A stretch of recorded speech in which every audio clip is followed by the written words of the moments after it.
Isang experiment ang ginawa ng grupong Soul Pancakes para tuklasin kung mayroon nga bang epekto ang pagiging mapagpasalamat sa kasiyahan ng tao. Nag-anyaya sila ng mga taong lalahok sa kanilang eksperimento. Ipinasulat kung sino ang taong may pinakamalaking impluwensya sa kanilang buhay at kung ano ang mga positibong bagay na nagawa ng taong ito.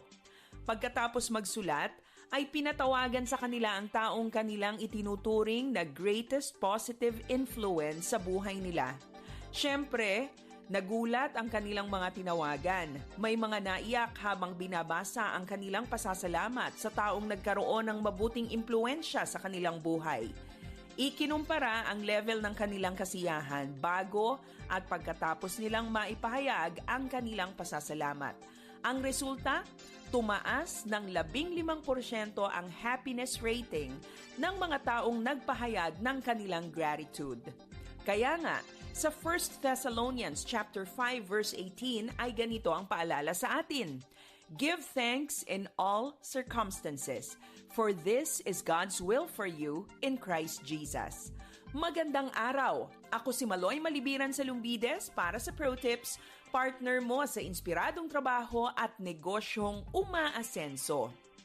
Gusto mo bang maging mas masaya sa buhay at sa iyong araw-araw na gawain? Express your gratitude because thankful people are happy people. Narito ang ilang suggestions. Una, keep a gratitude jar on your table. Araw-araw ay magsulat ka ng isa o higit pa na mga nangyari na ipinagpapasalamat mo. Sa tuwing ikaw ay malulungkot o madidisappoint sa mga nangyayari sa inyong opisina, read a piece of paper from your gratitude jar para mapaalalahanan ka ng katapatan at kabutihan ng Diyos sa buhay mo. Remembering your blessings will help you to be more thankful.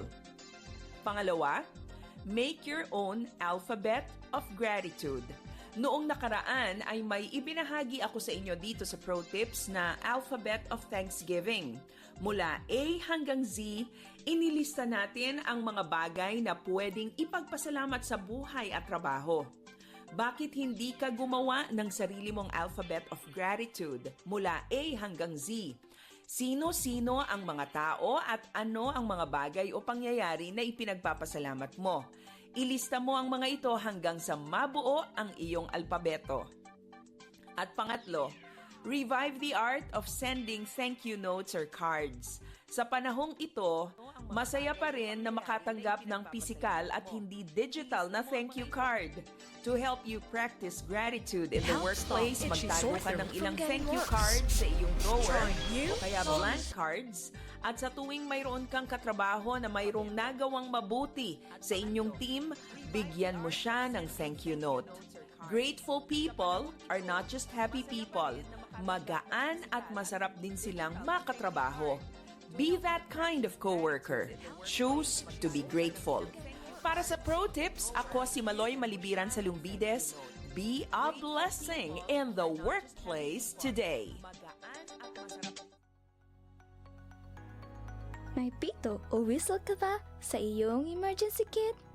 Alam mo ba kung paano ito gamitin para makahingi ng tulong? Tandaan mo lang ang distress signal na ito para madali kang mahanap o masagip ng mga rescuer.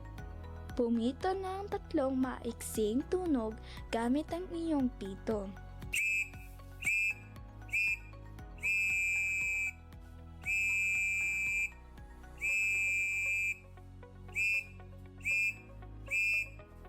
Pagkatapos pumito, ay maghintay kung may sasagot sa iyong distress call.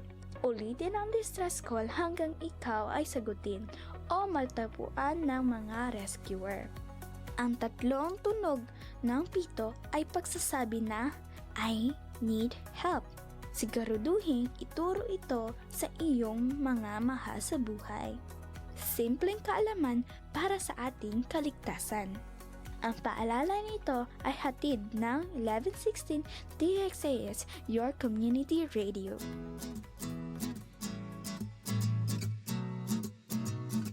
Okay class, sino ang may idea sa inyo kung ano ang mabuting naidudulot ng pagdodonate ng dugo? Ma'am, napapanatili nito ang kalusugan ng dugo at puso. Napapaliit nito ang tsansa magkaroon ng cancer. Nakakatulong rin ito upang mabalanse ang iron level sa katawan ng tao. Nakakabawas rin ito sa sobrang calories sa katawan. Nakakapagbigay naman ito ng bagong blood analysis. At higit sa lahat, magiging healthy ka na, makakatulong ka pa sa iba. Magaling! Kaya balang araw lahat kayo ay magdodonate ng dugo, okay? Isang paalala mula sa 1116 DXAS, your community radio.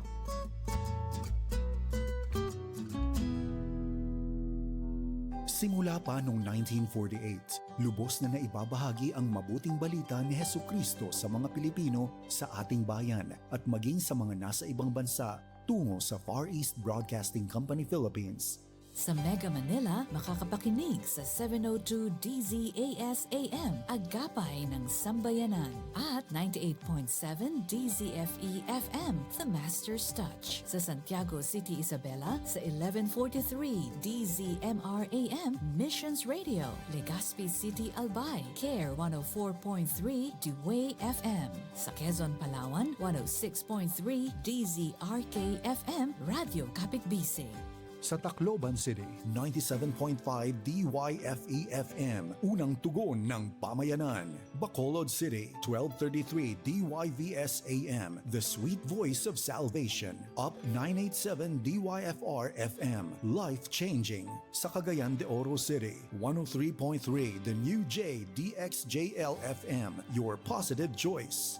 Zamboanga City, 1116 DXAS AM, your community radio. Cotabato City, 106.9 DXGR FM, Radio Gandingan. Sa Coronadal City, 1062 DXKI AM, your friendly voice. Davao City, 1197 DXFE AM, The Good News Radio.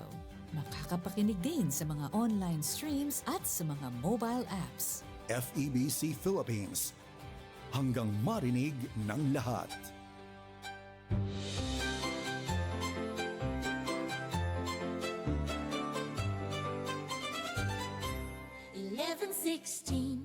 DXAS, your community radio.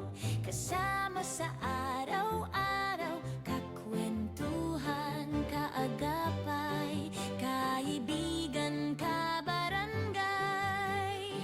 Ito ang radyo mo. 1160 DXAS, your community radio. 1116 DXAS, your community radio.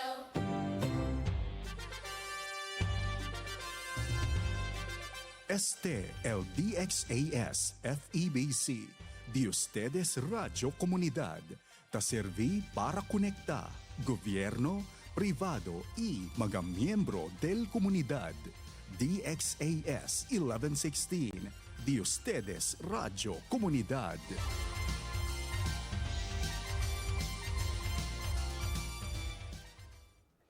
Ang oras sa buong Pilipinas, alas 7:11 na ng umaga.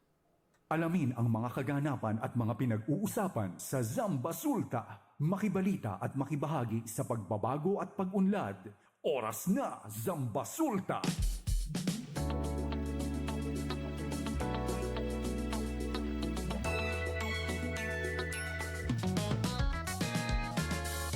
Isang mapagpalang araw sa lahat ng nakikinig sa 1116 DXAS, your community radio. Buenos dias a todo. Buenos dias, Ciudad de Zamboanga. Oras po natin, alas 7:12 ng umaga. At ngayon po ay araw ng Wednesday, December 3, 2025. Kayo po ay nakikinig sa programang Oras na Zamba Sulta.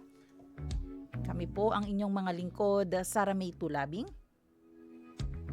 At ang inyong kabarangay, Robin Soling. Assalamualaikum warahmatullahi ta'ala wabarakatuh sa lahat ng ating mga tagapakinig dyan sa Sulu, Basilan, Tawi-Tawi at syempre Ahap, Subo. Malingkat, marayong may hinaat, no? Maayong buntag mapita sa mga kabarangay natin dyan sa Palimbang, Sultan Kudarat, sa Cotabato, Salamat Pagi sa shoreline ng Sabah, Malaysia at syempre dyan sa mga kabarangay din natin sa Olutanga, no? Oo, good morning. And syempre, good morning din sa iyo, Sar. Yes, good morning, Bin. Good morning, mayong Oo. buntag po di ay sa mga taga Zamboanga, Sibugay, Zamboanga del Sur at Zamboanga del Norte. Good morning kay Pastor John Dave. Ayan, hindi na busy si Pastor. Nagkita pala sila kapon ng aking father-in-law. Good morning sa Tulabing family. Papa Norman, Mama Onet, sa Diplahan, good morning po. At syempre, Bin, nako, Mhm. oo, good morning sa'yo. Christmas countdown tayo. 21 days, 16 hours, 46 minutes at bukas ay may magpa-party na. Bukas, December 4, may Christmas party na magaganap. Ano ang feeling? Mhm. Ano, oo. Tinatanong kita Year-end. ako. Tinatanong Year-end. kita. Ng ano yan? Kung tinatanong nung nakikinig ka ba, tinatanong kita anong feeling na bukas may magpa-party na. Oo. Okay lang. Ready ka na ba? Oo. Ayun, actually, nire-ready na yung aking damit, no, para bukas. Ay, oo. Bago kasi No, yun. ready na. Ready na yung Nakabili ka na? pajama. Ah, Ay, hindi namin binibili yan, sir. No, oo. Ano man? kinukuha lang natin yan. Mm. Hindi ka pa rin nagbabago, ah? May mga pajama pa rin naman tayo. Oo. Basta ikaw, kung basta meron pa, ba't bibili, di ba? Ba't bibili? Kung pwede pa. Pero si Kuya, pero may premyo din eh. Dapat pagbago daw, dapat amoy bago pa rin. Oo. So parang mananalo ata si Kuya Pons. Nag-prepare yan siya eh. Pati- Parang ano yan, libot sa ele con el entero pueblo. Busca lang con el pajama. Pajama. Uso pa ba pajama ara, no? Uso, nanalo nga eh. Hindi. I mean ng mga kasa, no, sa mga bahay-bahay. Ikaw nagpapajama ka pa rin ba? Ay, hindi na. Kung ano maabutan diba? ko sa cabinet ko, yan na yun. Nagkakapajama lang ako pag may pajama party. Pag walang party, walang pajama. So, hindi required, no? Oo, hindi required. Pero yung iba, gusto nila yung magpajama kasi 'di ba mas preskole na kwerpo, manipis, lalo na kapag yung bahay mo kialab na kital temperature, firme caliente, so mas favorable le na otro. Tama. Oo. So, ayan po. Good morning po sa lahat ng ating mga tagapakinig. Araw po ngayon ng Wednesday. Nako, samahan niyo po kami para sa isa't kalahating oras ng balitaan, impormasyon at inspirasyon. Kahapon po. Siyempre, no? Oo, sir. Kahapon. Binisita ko yung ZCMC. Pag-uusapan natin din lahat ng mga naganap kahapon sa ZCMC, and then afternoon makasama din natin ang ating guest, no, na doktor mula pa rin sa Zamboanga City Medical Center para pag-usapan po yung ating tainga, ang ating ilong at ang ating lalamunan. Ayan, ano nga ba yung mga paraan para maalagaan yan? Ears, nose and throat, ENT Consciousness Week kasi ngayong December 3 ata ang mag-start hanggang December 9. Sige. Kaya no, sir, no, talagang kung sila ay may mga tanong, sila ay may mga gustong malaman, no, sa Zamboanga City Medical Center o yung ating tinatawag na General Hospital. Oo, no, mag-text po kayo sa ating text line, no, sa ating cellphone number. Oo, i-ready na ang inyong mga cellphone, ang inyong mga tanong at mga suggestion, mga feedback, no, i-text sa 0916-296-6625. Again, 0916-296-6625. O di kaya, no, pwede rin mag-comment sa ating Facebook page sa 1116 DXAS, Your Community Radio. Ayan, praise God po sa panibagong araw. Ayan, nasa Wednesday na tayo dalawang araw na lamang, weekend na naman. At makakapagpahinga na naman tayo. At marami ang excited ngayong weekend kasi ang Monday niyan ay holiday. December 8 So tuloy-tuloy ang kanilang pahinga. Long weekend, Yes. long weekend na po. Oo, tapos yan next week ano na din, Next week na ba after niyan o next week pa yung 25, 26, 24, 25? Next week pa. So, Next week pa. dali na lang na. Mahuman na jud ang December. Praise God. Dahil sinamahan niya tayo for the whole year. At everyday kailangan po natin i-surrender pa rin sa Kanya ang ating araw, ang ating buhay, ang ating pamilya, ang ating mga plano sa buhay. Diba? Dahil siya lang ang mas nakakaalam ng lahat. Oras po natin, alas 7:18 ng umaga. Batiin muna natin yung mga nagbe-birthday.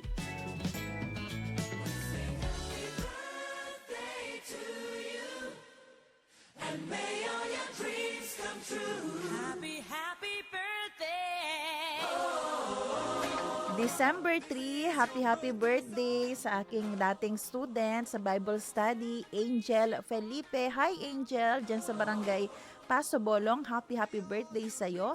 Happy birthday din kay, Jerome Aquino. Dati namin kasamahan sa youth. Dyan naman sa may barangay Bolan. Hello Jerome, ketal tu? Idi tuyo entero barkada ahli na dungkaan. Good morning, happy birthday. Ayan, good morning din sa mga Mendoza family, no? Diyan sa, I think, Kabatangan or Santa Maria, no? Hello kay Sir Glenmark Mendoza. Good morning. Happy birthday kay Kayay.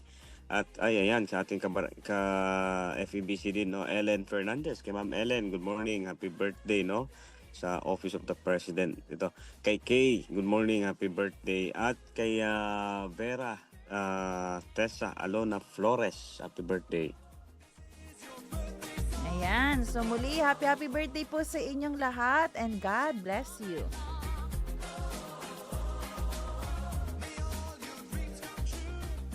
Salita at tanong ngayon.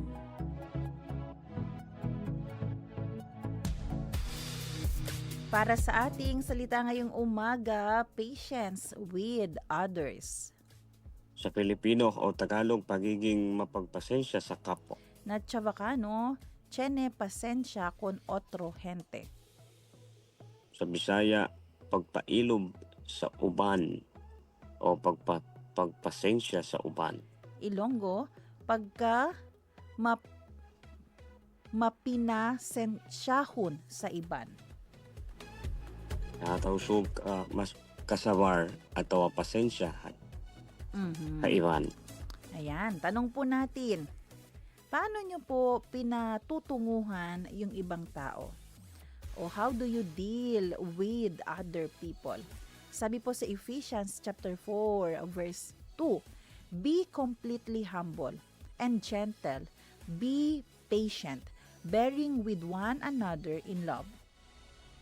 Sa Magandang Balita Biblia Version, sabi sa Efeso, Kabanata 4, talatang 2, kayo'y maging mapagkumbaba, mahinahon at matyaga.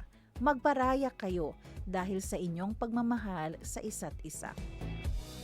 Bino, sa mga nakalipas na araw, pinag-uusapan natin talaga itong word na patience. At ating naintindihan na yung patience, yung patience, ito yung something na ginagawa rin natin. Lalo na waiting on God. Hinihintay natin ano ang sagot ng Panginoon sa ating panalangin. Hinihintay din natin, pwede din hinihintay natin kailan yung return ng Panginoon. Pero alam niyo po ba na yung patience din ay ito rin po yung something, how do we extend grace sa ibang tao na nakapalibot po sa atin. Sabi nga, diba, we must be slow to anger and quick to understand, especially po kapag nagkamali ang ibang tao. Yung patience, kapag meron tayo nito sa ibang tao, pinapakita natin yung pag-ibig ng Panginoon. Kaya po mahalaga na dapat meron tayong pasensya sa ibang tao. Di ba, may mga pagkakataon kasi nauubusan talaga tayo ng pasensya sa ibang tao. Kagaya ko, di ba? Nauubos minsan ng pasensya ko sa'yo. Pero di ba, kailangan ko extend yung grace ng Panginoon sa buhay mo. Nararamdaman mo ba 'yon? Oo, actually parang kabaliktaran eh. Ako yung nagpapasensya sa akin. Oo. Oh. Yun nga sir, no, 'di ba, yung pagpapakita mo kasi ng pasensya is nandun 'no, yung shadow or yung anino nun is Mm. nandun na yung kaakibat niya yung kasi nga, you care 'no, at saka mahal mo yung tao. So, 'di ba, kaya na-extend, oo, at nape-preserve yung, relationship 'no, 'di ba, nape-preserve yung samahan ko. Alam mo may experience ako ano eh. Mhm. Last Sunday, hindi ko siya kakilala actually. So hindi naman kasi itong being patient with another people ay dun lang sa mga kakilala mo. Pwede din kasi sa ibang tao. Pero na-realize ko malaking tulong talaga yung program and partnership ko with Doktora Annalisa D. Kasi hindi ko alam, parang nagiging understanding ako sa mga tao. Like for example, last Sunday, kasi bumibili kami lagi ng pagkain ba sa karinderya. And then yung nag-serve sa amin, para bang hindi niya alam ano yung gagawin.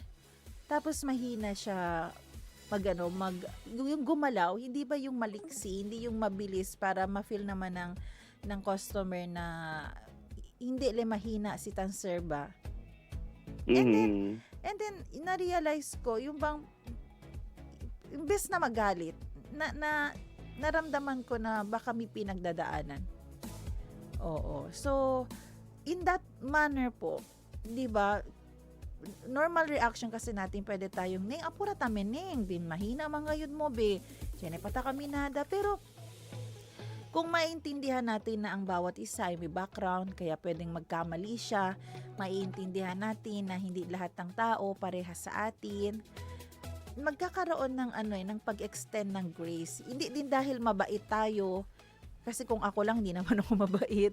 Hindi din dahil, yun yung character natin, pero yun yung tinuro ng Panginoon. So, may mga ganyan po, no? May mga tao na pwedeng magkamali. I-check natin ang background. Ano ba to siya? Bakit ba siya ganito? Kasi hindi todo gente igual-igual. At saka alam mo sir, yung sabi nga dito 'no, yung isipin mo lang kung araw-araw tinitest yung pasensya mo, tapos nakapasa ka dun, Mm. 'di ba? Oo, yung pag-handle mo, yun nga katulad nga ng sinasabi mo 'no, yung pag at saka pag alam mo yung isang, test kasi 'di ba, I think sa inyo 'no, sa education may early child development, 'di ba, Mhm. yung gano'n. So, yung siguro yung sinasabi nga natin yung background checking sa isang, tao is minsan 'no, nagkakaroon tayo ng realization bago mo tanungin, "Bakit siya ganyan?" Minsan napapatanong ka muna, "Bakit ako ganito?" 'Di ba? Mm. So, the moment na maintindihan mo bakit ka ganyan, palagi kang apurado, 'di ka nakakapaghintay 'no, is mababalikan mo dun sa mga napagdaanan mo or paano yung trato sa'yo or sa atin na dun ka magkakaroon ng realization na, "Tama ba 'to?" Or 'di ba parang may problema, 2 minuto lang naman ang lumipas, bakit hindi ako nakakapaghintay? So minsan ako honestly sir, nagkakaroon ako ng gano'ng assessment, eh. Mhm. Kaya, no, na-appreciate ko talaga yung early child development kasi doon ko rin na-realize na may mga bagay tayo na alam mo yun, unconsciously. So balik tayo dun sa pagbibigay ng pasensya 'no. So imagine mo lang 'no, nate-test ka, nacha-challenge ka dun, so nade-develop pa, nagbabago yung pananaw mo. Instead na nagiging burden siya, nagiging alam mo yun, o sige, nagiging workout kumbaga, parang kung sa muscle pa 'no, nagiging exercise siya para dun ka lumakas, 'di ba? Dun ka mag-improve. So by the next time na may makita kang mahina na naman gumalaw, parang wala na lang sa'yo. 'Di ba, Mhm. nage-gets mo 'yun? Yes. Even nga yung parang everyday nakikita mo pirme maluya, Mm. pirme nagko-complain, 'di ba? 'Pag lagi mo siya nakakasama, alam mo 'yun, iba kasi yung iniiwasan mo at yung sinusubukan mong, kumbaga hindi siya baguhin kundi baguhin ang sarili mo 'no. Sometimes kasi parang pinipilit natin baguhin yung ibang tao, in which puwede naman palang unahin natin, baguhin natin yung sarili natin hanggang sa lumakas, and then, sa posisyon na yun, we can handle 'no, na maha-handle mo na siya na nung dating 20 minutes lang yung duration na kaya mong sabayan siya sa pagko-complain niya. Ngayon, dahil naging pasensyoso ka, naging 21 minutes na, di ba? At least nagkaroon ka ng 1 minute na improvement to listen. At, di ba? At samahan siya. Hindi, I mean, slowly but surely, no? Kasi, yung nga, alam mo dati ako, yung isa sa mga kwan ko, no? Yung sa pagsiserve, especially sa mga waiter, no? May one time nga, okay yung pagsiserve, mabilis mabilis. Sa sobrang bilis, natalsikan ako ng ano ng trapo ba yun? Or basta, di ba? Lumipad yung trapo, yung Oo, basahan. hindi, yung parang sabon o yung tubig ba? So, galing sa trapo. Sabi ko, sir, okay na sana ang bilis nyo, pero hinay-hinay naman no? Tantalsik ya elkwan at agwa akin na customer. Pero alam mo yung doon mo ma-realize din ba na ang bilis mong mag-shift, no, yung from, alam mo, yung kalmado ka tapos naging mainitin ka. So yung mga ganun dapat yun yung minsan, no, na magandang sabi nga dito, no, i-test mo yung sarili mo at sabi nga, ewan ko kung dito na ba tayo part, no, yung mag-isip ka ng isang tao yung nagte-test lagi ng pasensya mo every day.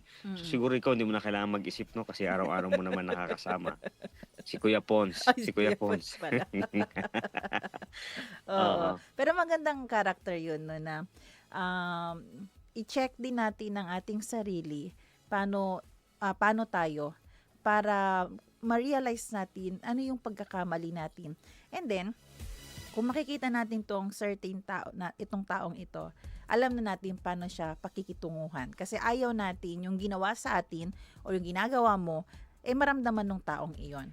Diba? So, dapat talaga naging patience with other people. Kaya tama din yun. Today, think of one person na frequently po talagang tinetest lagi ang pasensya ninyo. Pray for them and i-try natin ang ating best na ma-resolve yung mga issues natin at i-try natin yung pinaka the best natin na pwede nating gawin para ma-extend natin ang love ng Panginoon sa kanila. Kaya po muli, let us extend our patience, let us be humble, bearing with one another, and be gentle sa kanila. Muli, ano po yung paano tayo nakikipagtungo sa iba? Yun po yung tanong natin. Yan po ang ating salita at tanong ngayon.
Zambasulta Balita.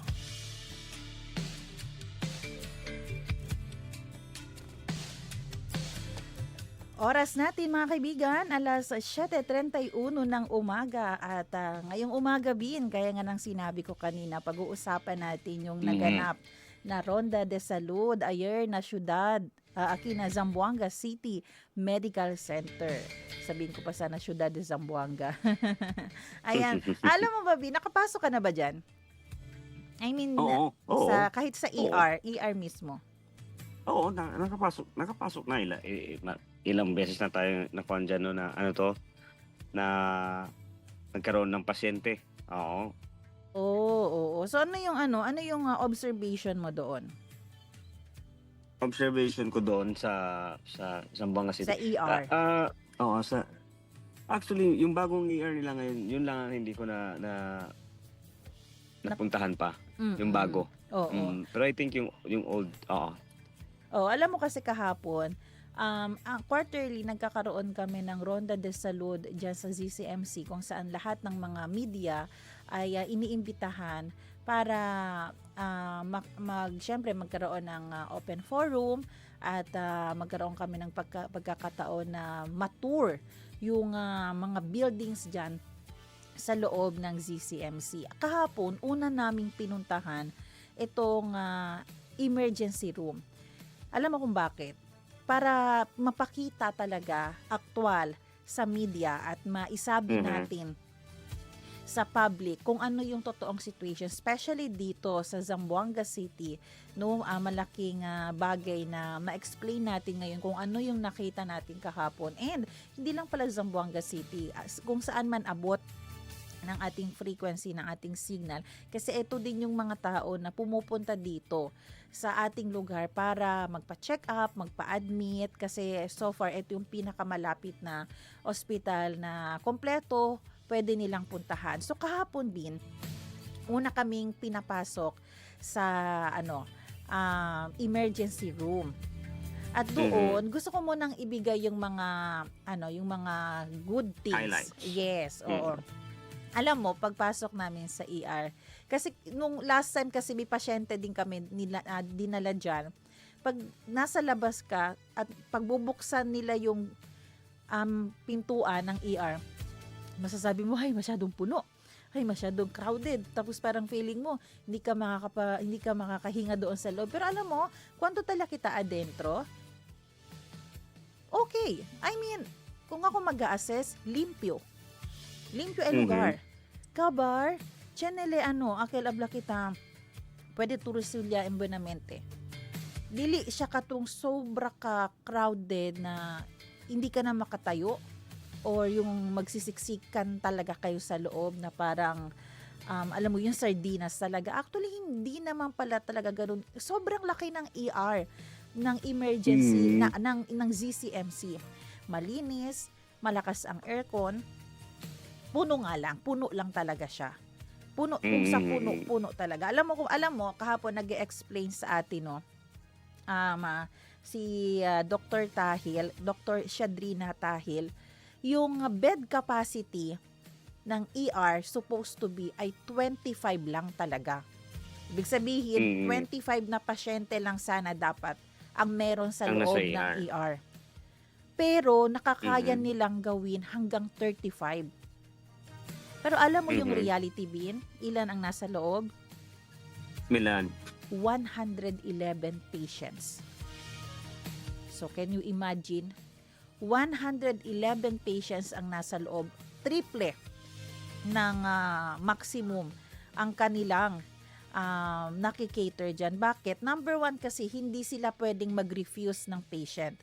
Marami kasi nagre-reklamo, Bin, na mahina yung ER dyan, hindi na daw nag-a-accept ng mga pasyente. Actually, pag hindi po talaga kayo pala ganun ka-urgent o ka-critical, mas mabuti na i-refer kayo sa OPD or i-refer po kayo sa ibang ospital. Kasi talagang puno ang ER. From 25, maximum 35 bed capacity, pero ang reality, nasa 111 sila. So, ganun karami. Pagdating sa Dr. Bin, walang problema. Sabi ni Dr. Shadrina Tahil, kayang i-handle na nakuha naman nila yung required number of doctors para sa ER. Pero yung mga nurses natin yung kawawa. Kaya kailangan natin maging understanding din sa ating mga nurses. Alam mo, dapat yung nurse natin, one nurse, 10 pasyente ang i-handle niya. Pero hindi yan nangyayari.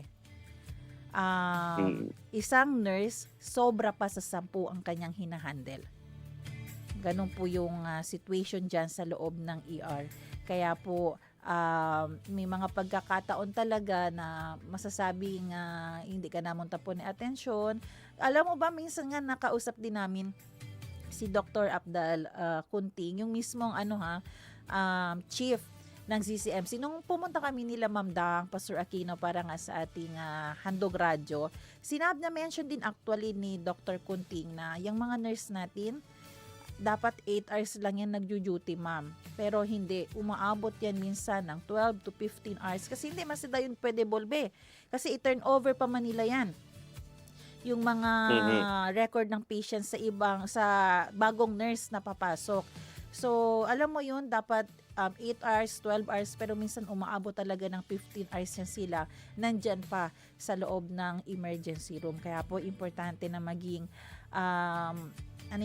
understanding tayo. Meron nga din dyan holding area, yan papakita natin sa video. May holding area dyan, Bin. Yung holding area, yan yung mga pasyente dapat na i-transfer sa ward. Ang problema, yung mga pasyente na nasa ward na for discharge, hindi pa nakakaalis. Kasi minsan walang walang pamasahe. Walang masakyan. Walang masakyan, oo. Alam mo nang ginagawa? Ang general ang nagtatawag sa barangay kapitan.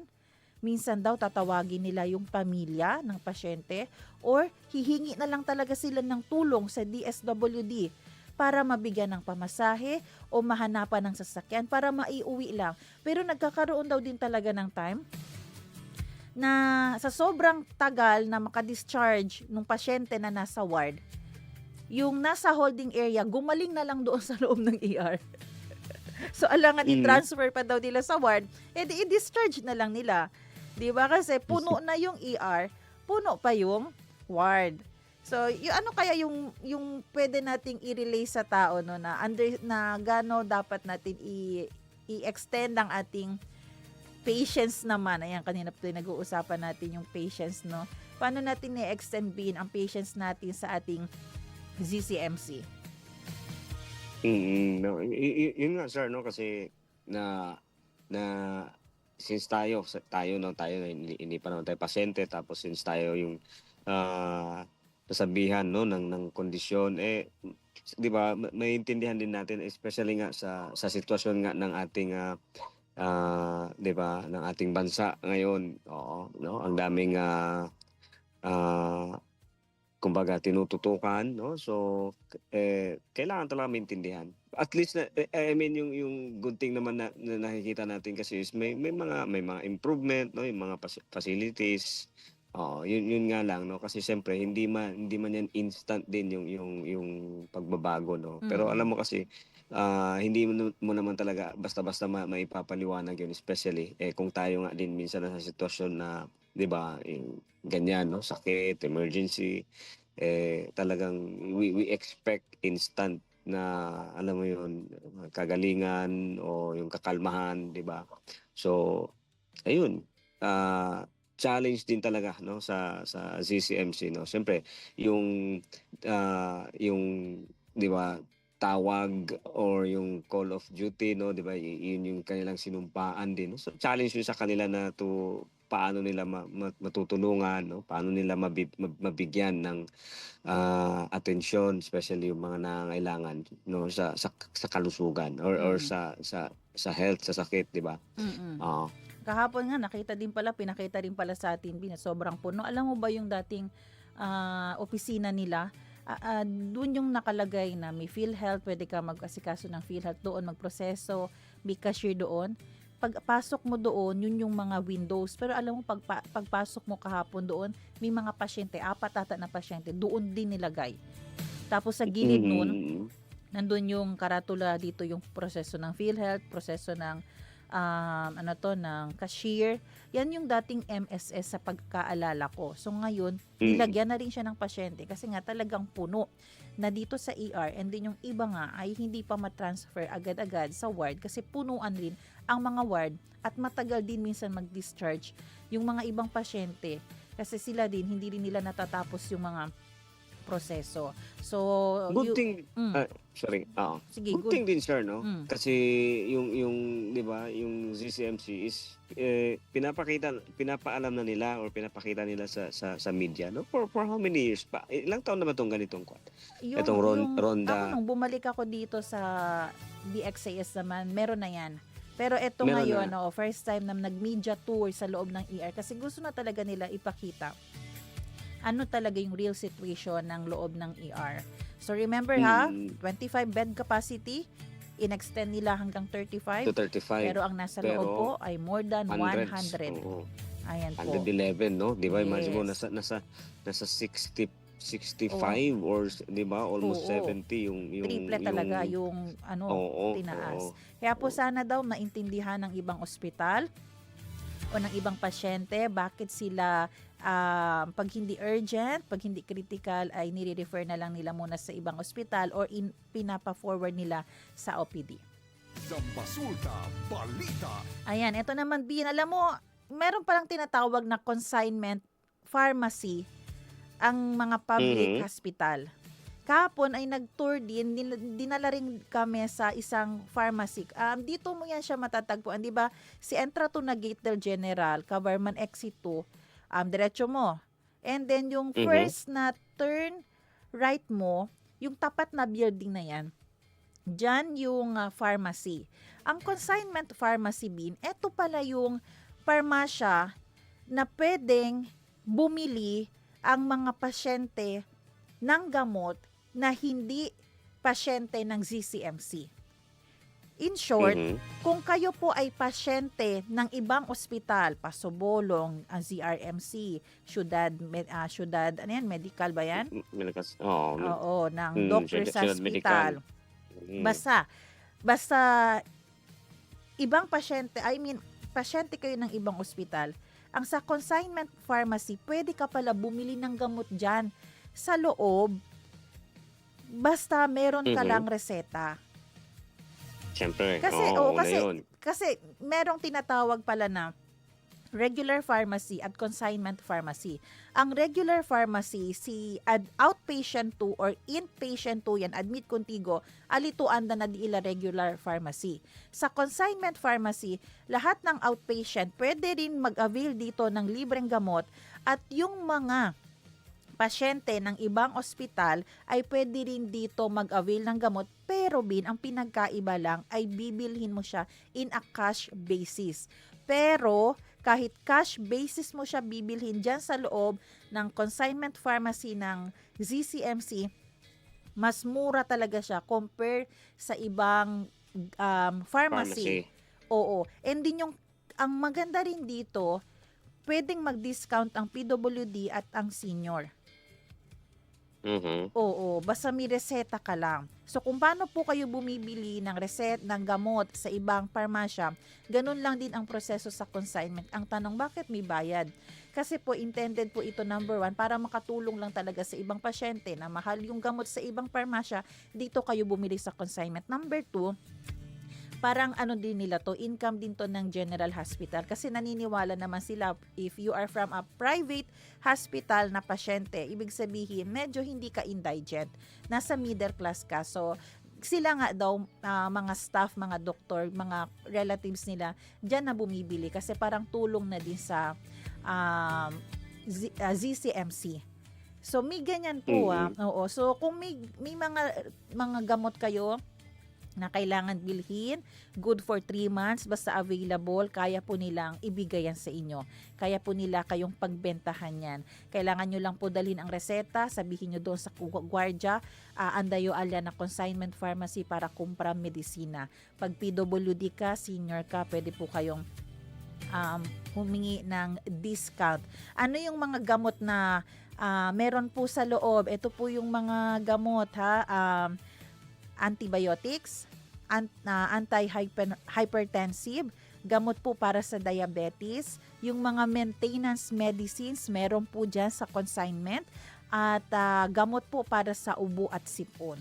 So, yan po yung mga available na gamot nila dyan. So, yung mga outpatient naman na gustong mag-avail ng gamot sa consignment pharmacy, kung gusto mong makalibre, pwedeng humingi ng ayuda from Malasakit, MSS ata yun or Malasakit. Pwede para accredited na din pala ng YAKA program ang General Hospital, ang CCMC. So yun yung mga good news natin. Tinanong ko din ang ang Mindanao Central Sanitarium na ngayon ay Zamboanga Regional Medical Center, meron din silang ganyan. Consignment pharmacy. So, ang galing lang. Magaling lang kasi sabi nga nila, ma'am, dito kahit murang ating mga gamot pero de kalidad, quality pa rin yan at pwede kang mamili. Gusto mo branded, pwede. Gusto mo generic, pwede. So yun, sa mga gustong magtipid ay pwede po kayong pumunta sa consignment pharmacy ng ZCMC.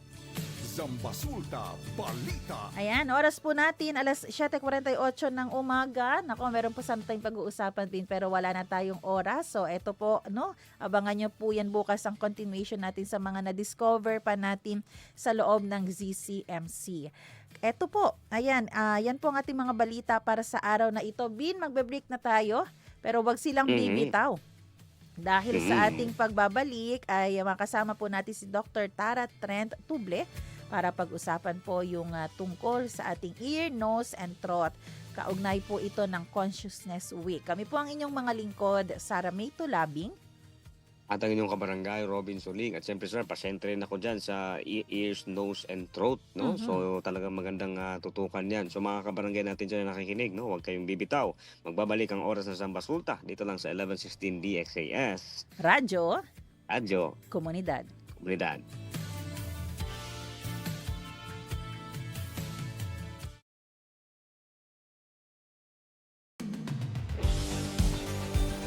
Pakinggan ang mga kwento ng nagbagong buhay sa pamamagitan ng mensahe ng pag-asang mula kay Hesukristo. On air, online, at on the ground. Ito ang The FEBC Report. Kasama si Luis Miguel Castillo, President ng FEBC Philippines. From fear to faith, parang ganito ang tema ng buhay ni April Ortiz nang makilala niya si Lord. Nakaranas siya ng emotional crisis mula sa isang hindi inaasahang aksidente. After the car accident, it was a traumatic event for me. I didn't sleep too well. I want to get off the cab. And then that taxi driver was listening to your station, sir. And I praise God because that word of that radio station, your radio station said, fear comes from the enemy. That fear is not from God. Up 987 DYFR FM ang station na napakinggan ni April sa Cebu City. Na-encourage siya ng message na i-focus ang paningin kay Jesus at magtiwala sa Diyos na nagbigay sa kanya ng second chance in life. I think the hardest part for me, sir, was knowing that I'm alone. Because my husband is not there, I'm going to be the ones going to drive the car. And knowing that you are alone and that no one is there to help you navigate through life and your emotion, that's for me is quite hard. And that's how the Word of God helped me and build my faith. May pinagdadaanan si April sa kanyang marriage during this time. Naging malaking comfort sa kanya ang encouragement mula sa church at fellow believers. I praise God because little by little He was sending me warning, and He was actually building and He's aligning people, and one of the community is also your radio station and also the church, and it actually helped me to be deeply rooted in the Word of God and really to help me in terms of my emotion of really not feeling alone. I think it was DJ Zar mentioned that the Christian life is not meant to be lived alone. It has to be lived in a community. And then accountability is very important, in which something that I forgot, and I think that is one important factor as a Christian that we should always remember. Well, thank you for sharing that. You've mentioned foundational things, being biblically rooted, being in a community, being amongst peers or friends or others who are going through the same thing. But I think the anchoring is really important. The anchoring is anchored on God. And I think the tremendous sacrifices that we go through allows God to mold us in these trying times. And when people hear the message, they should really be part of a community. And the best community is to be part of the body of Christ. So I think your example is an encouragement. Your station actually helped me to find joy, happiness, and to find God again. I'm doing quite well with the help of God. That's one thing that I can say. I'm not where I used to be, praise God. Gaya ni April, maraming tao ang nakaka-experience ng kalungkutan at isolation, kahit pa sa urban areas. Bahagi ng mission natin sa FEBC na i-connect ang mga tao sa gospel-believing communities kung saan maririnig nila ang salita ng Diyos, makakatanggap ng pastoral care at mararanasan ang pag-ibig ng Diyos mula sa congregation. Sabi pa ni April, marami sa nasasakyan niyang taxi sa Metro Cebu ang naka-tune in sa Up 987. Grateful siya dahil nare-reach out ng good news ang mga taong maaaring walang chance na makarinig nito. Payo ng Ephesians 4:15-16, sa halip, sa pamamagitan ng pagsasalita ng katotohanan sa diwa ng pag-ibig, tayo'y dapat maging lubos na katulad ni Kristo na siyang ulo nating lahat. Sa pamamagitan niya, ang buong katawan ay pinag-uugnay-ugnay ng mga kasukasuan na mula rin sa Kanya. At kung maayos na gumaganap ng tungkulin ng bawat bahagi, lumalaki ang katawan at pinapatatag nito ang sarili sa pamamagitan ng pag-ibig. We'd love to hear how God has used our broadcasts to encourage you and nurture your connection to a church family. I-message kami sa info@febc.ph. To support FEBC's gospel broadcast and bring hope to more people, please visit febc.ph/give.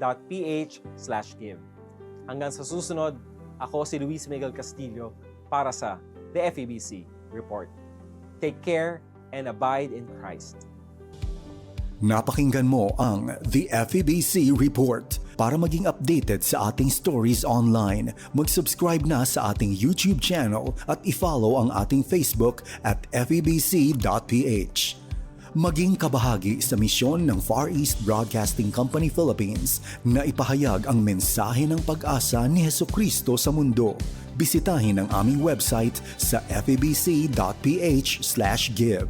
Salamat sa inyong suporta sa ministeryo ng Panginoon. Pagpalain po kayo ng Diyos.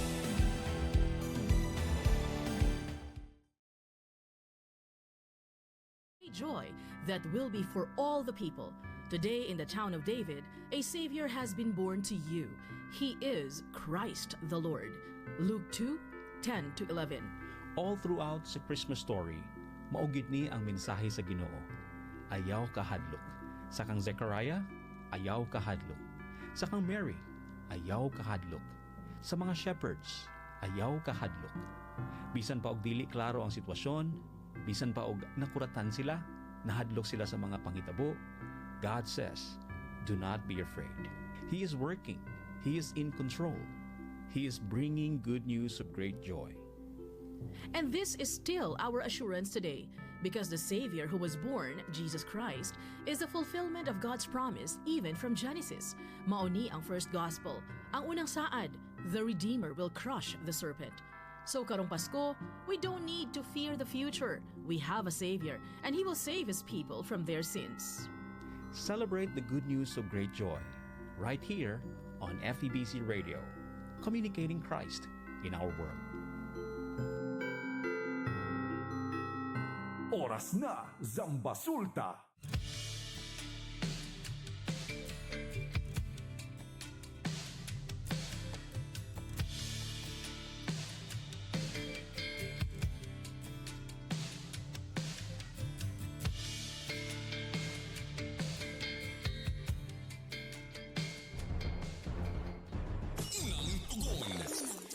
Serbisyo Publikong Aksyon.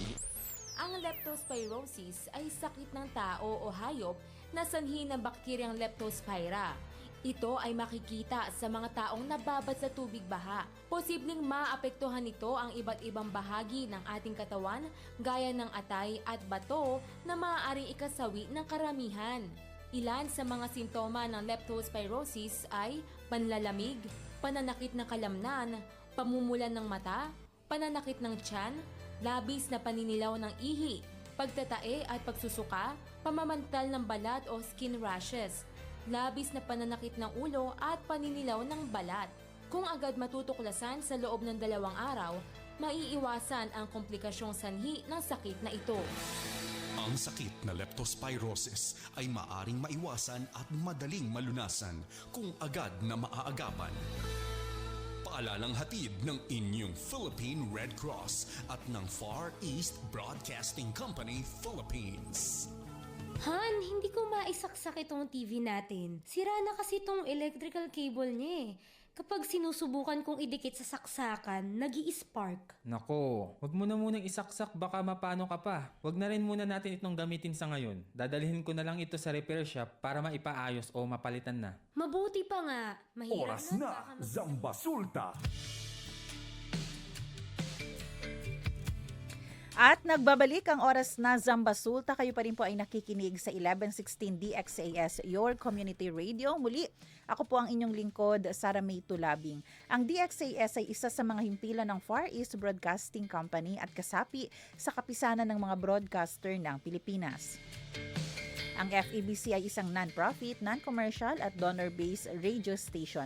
At dahil po sa katapatan ng ating Diyos at sa inyong partnership, tayo ay nagpapatuloy sa paghatid ng mabuting balita ni Kristo. Inaanyayahan po namin kayong maging bahagi ng ating radio ministry. Pwede nyo pong iscan ang ating QR code o kaya ay mag-deposit sa ating bank accounts para sa inyong donasyon. At para ma-acknowledge namin ang inyong donation ay magpadala po kayo ng mensahe sa amin. Muli, maraming salamat sa inyong partnership at God bless. Oras natin mga kaibigan, 1 minuto na lamang bago mag alas 8 ng umaga. Good morning muna kay Kuya Noli Aguilar. Sabi niya pa, Blessed Midweek ONZ family. Ayan, blessed morning sa'yo, Kuya Noli Aguilar. Maraming salamat sa laging pagtutok mo dito sa ating programa. Sa Ley Informal. Prevenir enfermedad y saber el magacura. Junto con el Zamboanga City Medical Center. Servicio con compasión.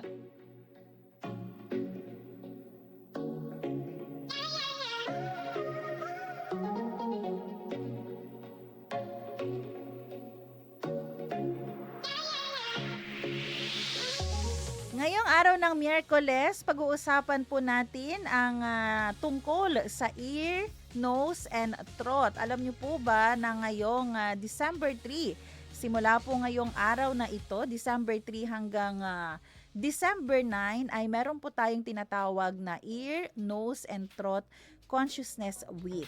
At mahalaga po ito na pagdiriwang na ginagawa po dito sa ating bansa dahil layunin po nito na itaas ang kaalaman o yung awareness po ng public tungkol po sa kahalagahan ng maagang pagtuklas, pag-iwas at paggamot ng mga sakit na may kaugnayan nga sa ating tainga, ilong, lalamunan, pati na rin kung tingnan natin kung may epekto ba ito sa ating ulo at ating leeg. Ngayong umaga po makakasama po natin ang ating doktor from ZCMC, Dr. Tara Trent Tubled. Doc, good morning. Good morning. Good morning, everyone. Good morning to all viewers and listeners of DXAS. I'm Dr. Tara Trent Tubled from the Department of Otorhinolaryngology, Head and Neck Surgery of Zamboanga City Medical Center. Ayan, yun po yung sinasabi ko ni kay Dr. Doc, kayo na lang po mag-mention ng specialization nyo kasi parang hindi kakayanin ng aking dila. Paano siya ibigkas? Pero maraming salamat po Doc sa pagbibigay nyo po ng panahon at oras po dito sa ating segment, Serbisyo con Compasyon. At ito nga po, pag-uusapan po natin, ito, una po sa lahat Doc, bakit po ba mahalaga? Alam nyo po Doc, maraming mga tao ang hindi masyadong binibigyan ng kahalagahan pag meron silang sakit sa ilong, sa kanilang tenga o sa kanilang lalamunan. Feeling nila kaya lang lagi i-home remedy. Pero ano po ba ang dapat nilang malaman, ang kahalagahan ng pag-check up rin po nito? Yung mga bukol na nararamdaman or may nararamdaman kayo sa ilong, sa tenga, sa bibig or sa leeg, depende naman yan. Depende kung sa bata or sa matanda. Usually naman pag bata, importante siya kasi pinaka-common naman na sakit kapag sa bata is most common is infection and congenital, no? Minsan na simula nung pagkabata, nung pagkapanganak sa bata, meron na siyang mga bukol or mga iba pang nararamdaman na hindi lang natin pinapansin. Most sa mga matatanda naman, syempre, may mga risk factors naman yung mga matatanda, no? Pero pag may nararamdaman na yung mga matatanda, usually, most of the time, it leans towards to mga neoplasia, mga bukol, ganyan. Ang nangyayari kasi, no, hindi nila pinapa-check up kasi wala pa silang nararamdaman o wala pang nararamdaman yung pasyente. Nagpapa-check up lang sila kung may nararamdaman na sila na sakit, pain, no? Depende kung anong structure anong parte ng katawan yung ang naapektuhan, no? Let's say kung leeg, kung may nararamdaman na sila, nahihirapan na sila lumunok, nahihirapan na sila huminga, mabilis mapagod, saka sila nagpapa-check up, no? So importante pa na kahit maliit pa lang siya or kahit kunti pa lang yung nararamdaman ng pasyente, nagpapa-check up na sila sa mga doktor nila. Siguro po, Dok, maganda din po na isa-isahin po natin yung mga issues po ng tenga, ng ating nose, tsaka ng ating lalamunan. Dito po, pagdating sa tenga po, ano po yung mga common ear problems po na nakikita nyo po, especially po dyan sa ZCMC, na-encounter nyo po, at ano po yung mga primary causes po nito? Okay. So, pinaka-common naman talaga na nakikita namin dito sa ZCMC when it comes to ear is infection, no? We have external ear and middle ear infection, which is most common sa mga bata. Anatomic-wise, no? Kasi hindi pa fully developed yung kanilang eustachian tube, which is an important structure, no? Then, sila din yung pinaka-most common na natatamaan na acute otitis media dahil nga sa hindi pa fully developed yung anatomy ng bata, no? Usually, nakikita natin lumalapit sila sa amin dito kapag meron ng mga discharge or mga nana na lumalabas sa tenga. Kadalasan din pumupunta sila dito sa amin kapag meron na silang sakit na nararamdaman, no? Pag hinihila yung tenga, masakit. Tapos kapag may lumalabas na nana o yung discharge na sinasabi natin, o kapag nakakaramdam sila ng biglang pagkabingi ng tenga o parang pakiramdam nila na parang puno o may laman yung tenga nila, no? Yung iba naman sa mga bata, meron din naman nagpapa-check up kasi may nilalagay na kung ano-ano sa mga tenga. Most common sa mga bata is yung mga beads, no? Yan yung nilalagay nila sa tenga. Then, kapag minsan naman may mga foreign body, let's say mga insekto, pumapasok din sa tenga, yun, nakikita din namin sila dito. Pero for the ears, most common is ear infection. Sometimes you have also patients na nagkakaroon ng mga years of, yung mga ilang years na nakaka-experience ng panghihina ng pandinig, no? Lalo na sa mga matatanda, no? Pumupunta din sila dito sa amin at nagpapa-check up. Yung sa adult po, Doc, usually yung nawawalan po, yung hearing loss po ang na-encounter po ninyo. Pero hindi hearing loss, no? Basically siguro age related, pero meron namang mga hearing loss secondary to chronic ear infection. Ibig sabihin, meron na silang paulit-ulit na infection sa tenga, no? Na masyado nang matagal at nagpa-check up sila sa amin kasi sobrang sakit na ng tenga nila, hindi na sila nakakarinig or minsan nakaka-experience na sila ng pagkahilo. So yun, dumadating yung mga patient na may mga siguro mga nasa early adulthood or late adulthood, pupunta sila dito sa department namin, nagpapa-check up dahil sa sobrang sakit ng tenga, discharge secondary to chronic ear infection. Meron din namang mga kasong ganun. Ano po yung Doc, ano po yung mga pwedeng daily practices or habits na pwedeng gawin po ng isang tao para mapanatili niya pong healthy ang kanyang ears at hindi magkaroon ng infection or hearing loss po? Actually, it's not really advisable to use a Q-tip o yung sinasabi natin na cotton sa tenga. The cerumen has its role sa ear. So usually they are parang barrier to infection, no? The tendency is if you keep on using the Q-tips, tinatanggal natin yung cerumen and nadi-disrupt yung normal flora ng tenga, no? So nagkakaroon ng tendency na yung mga infection, mas lalong nagiging prone yung tenga sa infection. So what we can do is we can use like pwede naman siyang linisan, no? Pero sa labas lang, not totally use the Q-tip and like thoroughly na parang linisan yung tenga hanggang loob. Mm. No? Kasi yung tenga naman, hindi naman siya, yung buong tenga or yung buong ear canal naman, hindi naman yan siya nagproduce ng cerumen. Only the outer part or the cartilage part of the ear. The middle part, yung papunta na po sa pagitna is the bony part, which is, it doesn't produce naman the cerumen. So, minsan kasi the tendency, people, yung mga pasyente, no, sobrang paggamit ng mga Q-tips hanggang sa loob, so nai-irritate din yung area ng tenga. Lalo na po yung mga nagde-daily cleaning po, no? May kakilala po ako, ang yung case niya parang nagkaroon ng polyp.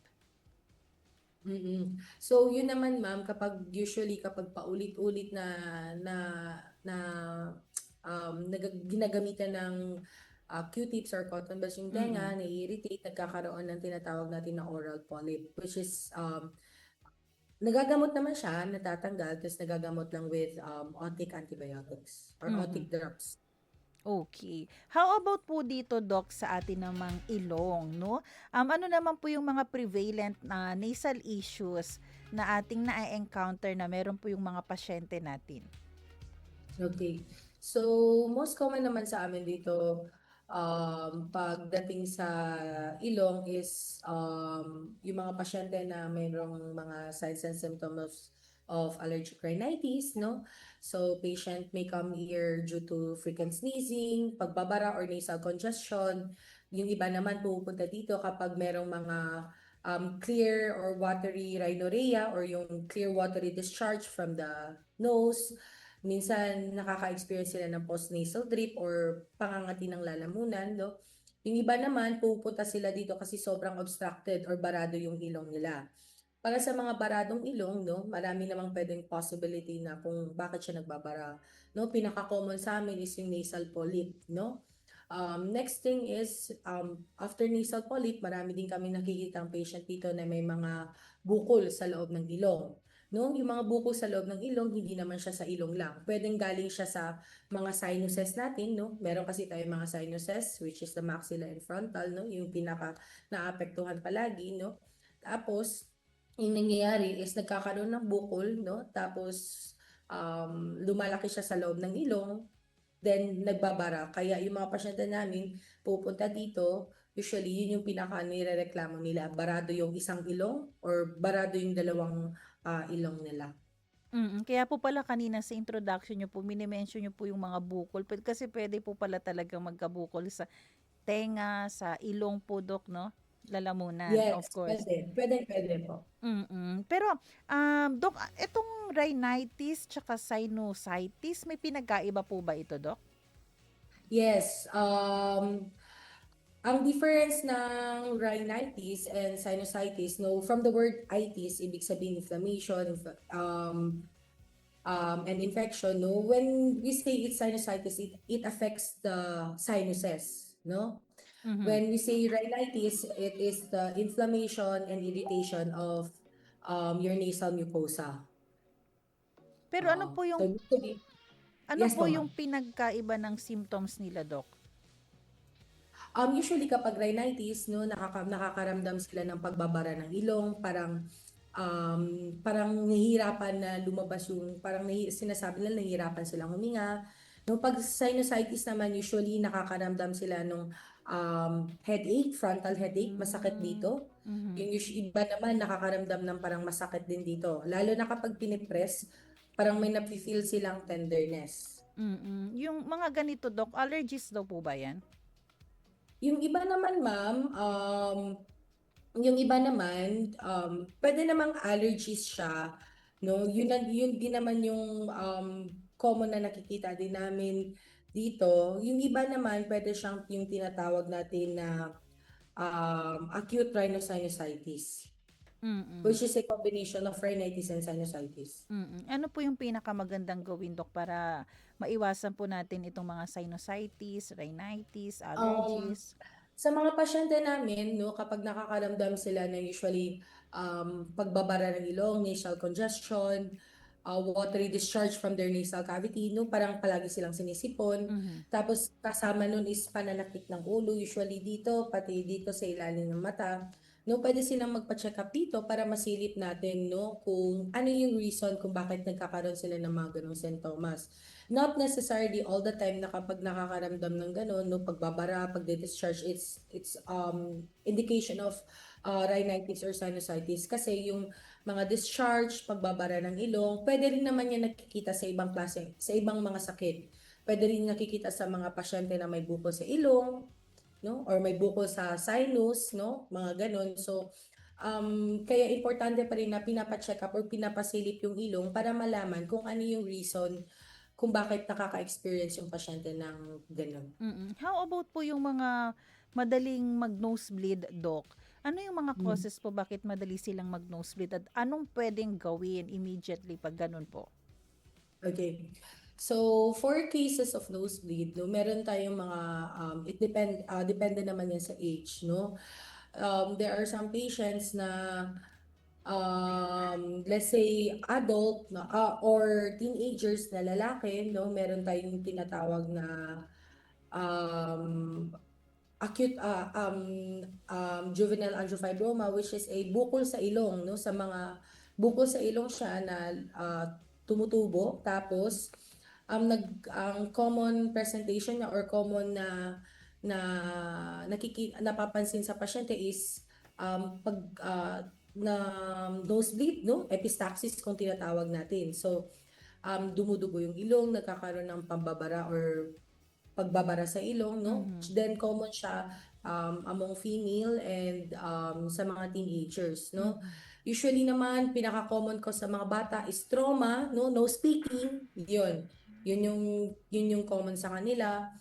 For adult, pwede rin naman na trauma pa rin sa mga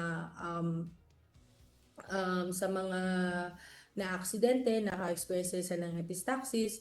Usually, pwede pa rin naman inflammatory infection, allergic rhinitis, acute or chronic rhinosinusitis kapag nagkakaroon ng severe inflammation or irritation of the nasal mucosa. No, it may also present rin with epistaxis. The next is kung sa mga adult, no, pwede rin naman bukol, no. Kapag may bukol sa loob ng ilong, it may present with epistaxis o pagdurugo or may lumalabas na dugo sa ilong. The next is kapag may mga vascular or anatomic problem. So ibig sabihin may problema sa mga problema sa dugo, no? Yung mga coagulopathy, yung sinasabi natin na mga hemophilia, von Willebrand disease, no, yung mga pasyente na mabilis mag-bleed, yun sila. May problema sila sa mga bleeding parameters nila.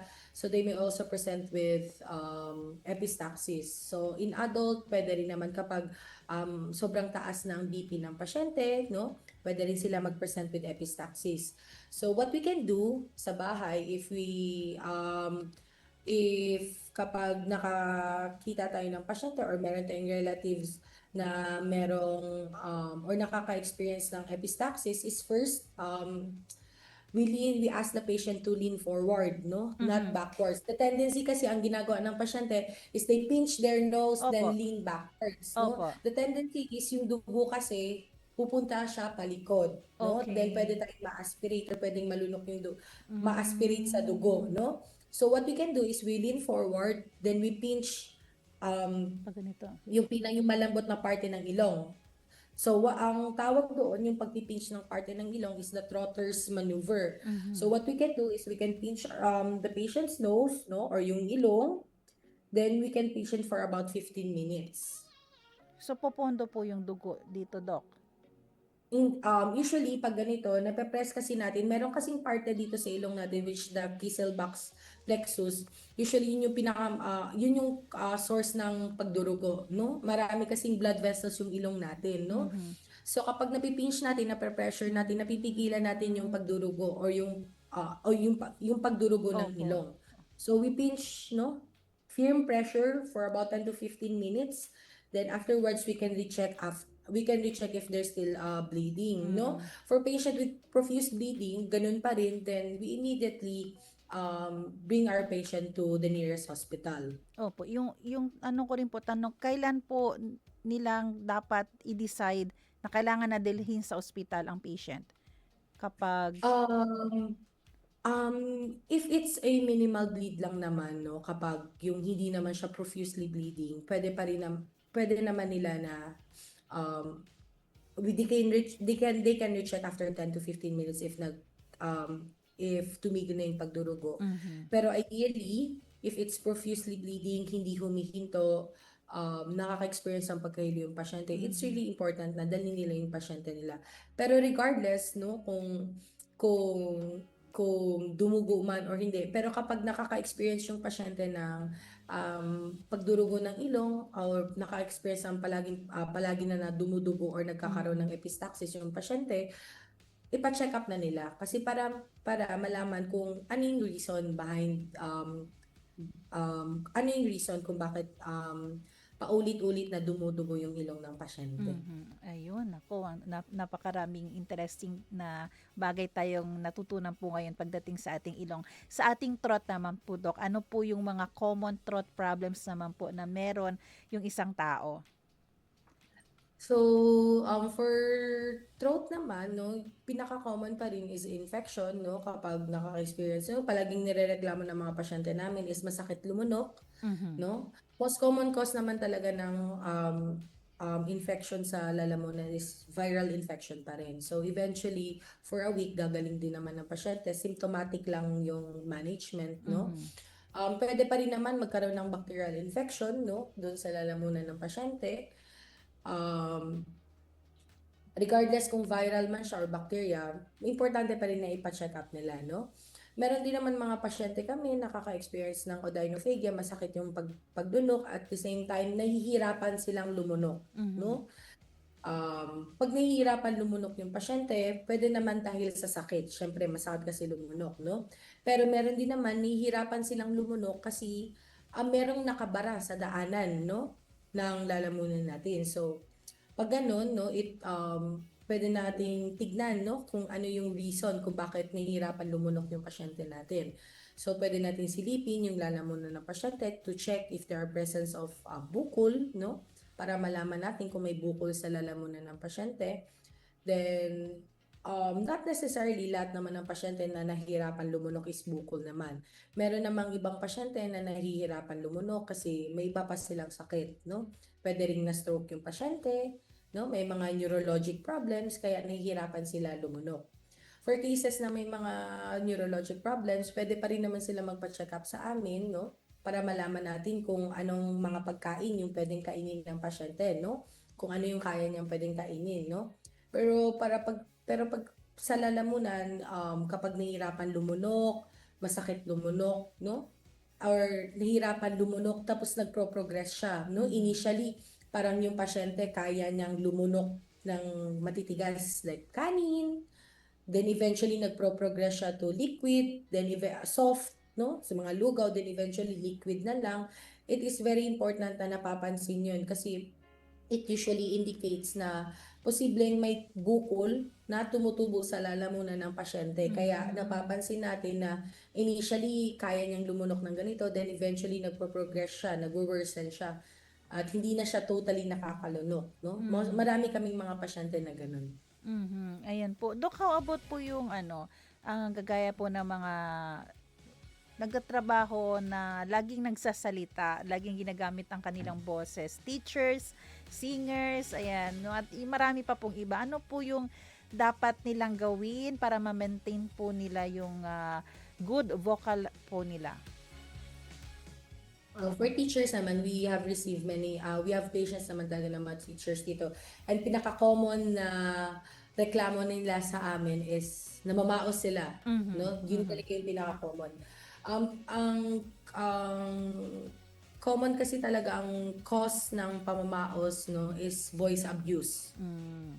So, yun talaga.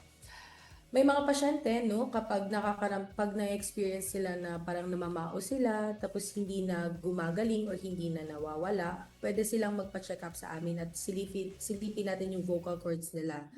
No? Kasi pag gano'n, no, parang namamaos, minsan naman kasi at voice, pag nagre-rest yung voice ng pasyente, nare-regain naman din eventually yung normal voice ng pasyente. But if it's namamaos, pero hindi na bumabalik sa normal voice, no, yung na-experience ng pasyente, it is important na ipa-check na, no? Kasi kailangan natin malaman kung bakit hindi na bumabalik sa normal, no? Pwedeng meron ng tinatawag natin na vocal cord polyp, no? Nakikitaan natin na may bukol sa vocal cords, no? Vocal cord polyps are benign naman, and Okay. nagagawa naman natin na complete excision or natatanggal naman yung mga ganong bukol. Pero meron talaga mga pasyente, no, na kapag namamaos, merong mga bukol, no, which is namamaos, tapos eventually nakaka-experience sila ng nahihirapan din afterwards, nag-worsen yung pamamaos, tapos na sinasabayan na ng nahihirapan ng huminga. No, pag ganun, kailangan na nilang magpa-check up talaga, no? Kasi ang indication nun is pwedeng may bukol na tumutubo sa vocal cords, no? Or sa lalamunan or sa daanan ng hangin ng pasyente, no? Na it may indicate na pwedeng may tumutubo talaga na bukol doon. Yung iba, kapag nakaka-experience sila ng pamamaos, no?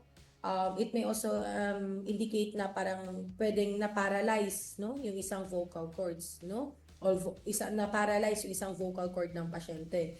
So pag ganun, pag napaparalyze siya, pwedeng may indication ng bukol sa ibang parte ng leeg, o di kaya pwede ring bukol sa baga na pwedeng mag-cause ng vocal cord paralysis. Ayan po. At tama po ba, Doc, na may mga pagkakataon, kahit sakit lang siya sa ilong, pwedeng maapektuhan po ang ears at ang lalamunan? Pwede po bang mag-connect din po yan silang lahat? Yes po. Pag sa ilong naman, usually kapag merong pag may upper respiratory tract infection, pag may sipon, ubo, usually afterwards ang patient namin nakaka-experience na ng ear pain, no? Yung infection kasi sa ilong pwede kasing mapunta sa tenga via your eustachian tube and magkaroon ng acute otitis media or infection sa middle ear. Yung iba naman kapag nagkakaroon sila ng sore throat, no? Nakaka-experience din sila ng ear pain, no? Meron kasing nerve, no, sa may lalamunan natin na connected sa tenga natin na nakaka-experience tayo ng ear pain.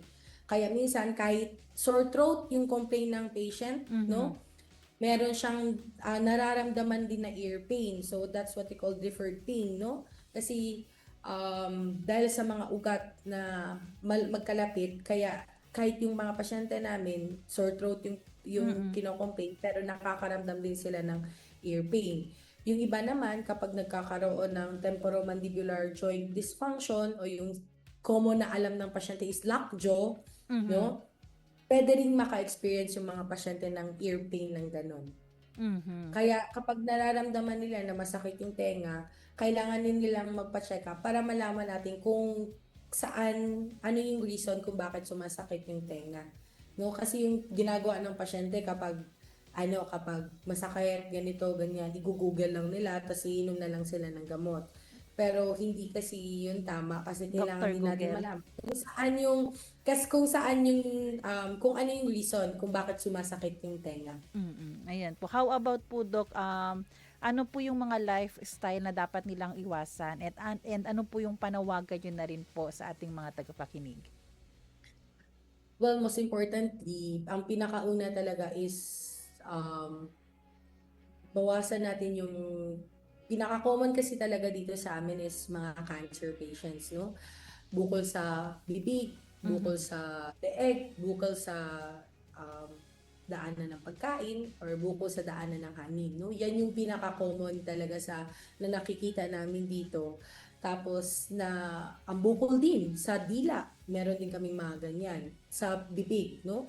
Kapag meron silang napapansin sa bibig nila na mga sugat na hindi na nag-heal, kahit anong antibiotic yung binibigay sa kanila ng mga doktor nila, tapos hindi nag-heal, mas lalong lumalaki yung sugat, really important na magpa-check up na sila sa amin, no?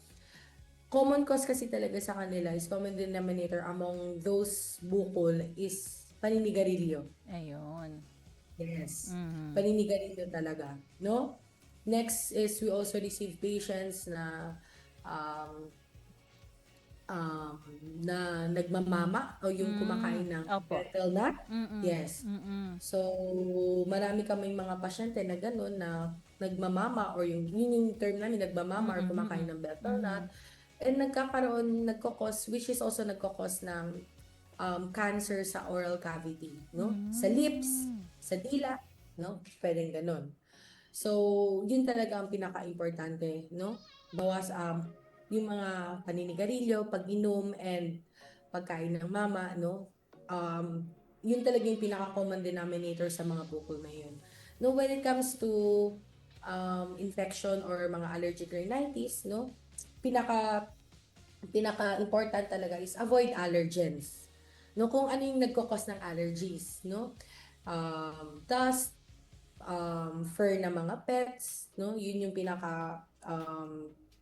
pinaka-common. So we advise them na to avoid kung ano yung nagko-cause ng allergy sa pasyente. So we advise them to change their linen, to avoid exposure to the animals, no? Maglinis ang bahay, to remove dust, no? Yun din naman.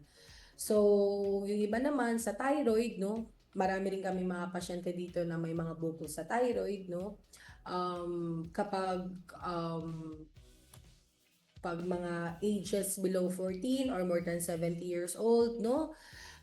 May family history ng mga cancer or may family history ng mga bukol, no? Pag magayan ka or napapansin nila yung bukol sobrang laki or sobrang bilis lumaki, no? Yan, kailangan na nila magpa-check up yan. So, kapag may mga family history talaga, yun din. Importante talaga na malaman yung family history, no? Para magkaroon ng initiative yung mga or maisip ng mga pasyente na baka kailangan ko magpa-check up since may family history kami ng mga cancer, so ganun din. Ayan po. At balikan ko po, Dok, yung sinabi nyo, ha, lagi po talaga itong suspect si smoking, itong alcohol sa lahat ng ating mga sakit. Kaya po, yes, pwede siyang masarap sa pakiramdam ang pag-smoke, pag-inom, at ang pagmama. Pero masama po yan sa inyong katawan. Ang ending po niyan, kayo pa rin ang lugi. Gastaya gani tu konese para pwede tu konese puma, pwede tutuma na punta, ito syempre gasta grande, kaya tiyan ito enfermedad. Imbes na ito enfermedad, yat tiyan lang, kaya trigger, kay pumay puma man kita. Kaya po again, alagaan po natin ang ating katawan dahil ito rin po ay templo ng Panginoon. Doc, maraming salamat po sa inyong knowledge na binigay po dito sa aming programa. God bless you po, Dr. Tara Trent Tuble. Thank you very much, ma'am. Good morning. Ayan, siya po ay mula sa Zamboanga City Medical Center. Good morning po kay Dr. Kunting. Maraming salamat po sa lahat ng mga nakinig sa atin sa radyo at sa Facebook. Maraming salamat sa ating mga tagapakinig, sa ating radio technician Kuya Rolando Alfonso. Abangan nyo po ang susunod na programang Serbisyong OFW, Family Matters at Radyo Sincoman. Magkarinigan po tayo muli bukas alas 7 ng umaga, Monday to Friday. Ako po si Sara Mito Labing nagpapaalalang posible ang pagbangon at pagbabago, tayo po ay maging bahagi ng solusyon ngayon. Sama-sama tayong umaksyon dahil oras na Zambasuta.